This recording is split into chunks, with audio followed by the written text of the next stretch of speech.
Assalamualaikum warahmatullahi wabarakatuh.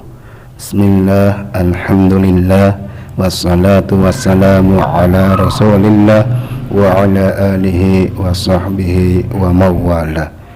Sahabat KDCPH channel dimanapun berada, pada kesempatan kali ini saya akan membahas suatu kisah Khalid bin Walid. Anda pasti pernah mendengar satu nama Khalid bin Walid. Ya, beliau adalah panglima perang, jenderal di medan pertempuran. Sebagai komandan militer, namanya menggetarkan musuh-musuhnya. Nabi Muhammad sallallahu alaihi wasallam memberikannya julukan Saifullah atau pedang Allah. Sebagai komandan militer, beliau berada di barisan terdepan dan memenangkan berbagai macam pertempuran. Fase berikutnya, Khalid bin Walid mampu menaklukkan Irak dan Persia. Kala itu kaum muslimin menghadapi dua imperium besar, Persia dan Romawi Timur atau Bizantium. Pertempuran hebat terjadi di Sungai Yarmouk sekitar tahun 636 Masehi. Dinamakanlah Perang Yarmouk. Pasukan muslim yang dipimpin Khalid bin Walid membuat pasukan Romawi Timur lari kucar-kacir. Reputasi Khalid sebagai panglima perang bergaung kemana-mana. Namanya terus berkibar. Ia dieluk-elukan oleh pasukannya, dan pihak lain ia ditakuti musuh-musuhnya. Saat di puncak popularitasnya, Khalifah Umar kemudian mengirimkan surat pencopotan sebagai pemimpin atau komandan perang dan diminta agar segera menghadap Khalifah Umar. Padahal Khalid adalah pamannya Umar. Waktu kanak-kanak mereka berdua bergulat dan bermain bersama layaknya paman dan ponakan. Apakah Khalid tidak menerima keputusan Umar? Apakah Khalid menghasut pasukannya untuk demo kepada Khalifah Umar? Atau apakah Khalid memberontak, melakukan perlawanan atas putusan pencopotan jabatannya? Tidak kawan-kawan. Bukan itu yang dilakukan Khalid. Khalid memenuhi panggilan Umar bin Khattab untuk segera menghadap. Umar berkata, "Wahai Khalid bin Walid, engkau panglima perang terbaik, komandan perang terhebat. Ratusan peperangan telah engkau menangkan dan tidak pernah satu kali pun engkau kalah. Setiap hari masyarakat dan prajurit selalu menyanjung dan memujimu. Tak pernah saya dengar orang menjelek-jelekanmu.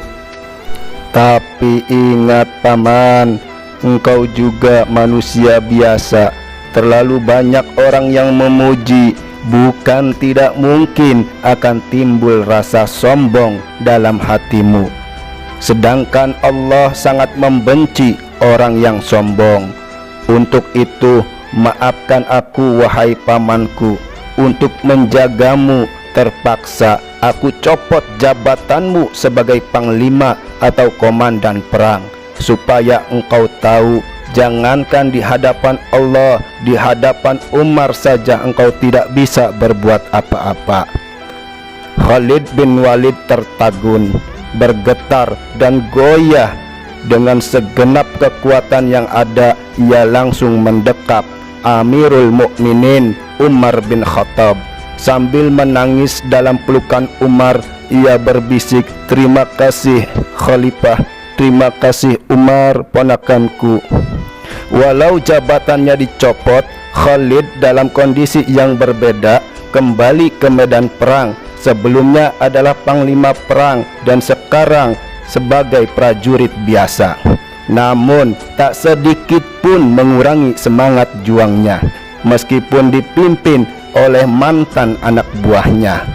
Beberapa prajurit keheranan melihat mantan panglima yang gagah tersebut masih mau mengambil bagian dalam peperangan. "Mengapa engkau masih mau berperang? sedangkan engkau sudah dipecat, sudah dicopot jabatanmu wahai Khalid? Tanya salah satu prajurit. Khalid menjawab, aku berperang bukan mencari sanjung puja manusia. Aku berperang bukan karena Umar, tapi semata mengharap ridha Allah, sang pemilik semesta. Kawan-kawan, bayangkan setelah dipecat, dicopot jabatannya, padahal ia tidak salah sedikit pun, ia berterima kasih kepada khalifah dan ia berlapang dada menerima keputusan khalifah. Kadang-kadang kita yang lemah ini sering mencari pembenaran, sering mencari dukungan, tidak mau berlapang dada, seringnya menyalahkan orang lain atau seringnya melakukan perlawanan. Wahai Khalid, terima kasih, engkau telah mengajarkan arti ikhlas, ketulusan dan ketaatan. Sekali lagi terima kasih Khalid bin Walid, dan semoga kisah ini menginspirasi kita semuanya. Wassalamualaikum warahmatullahi wabarakatuh.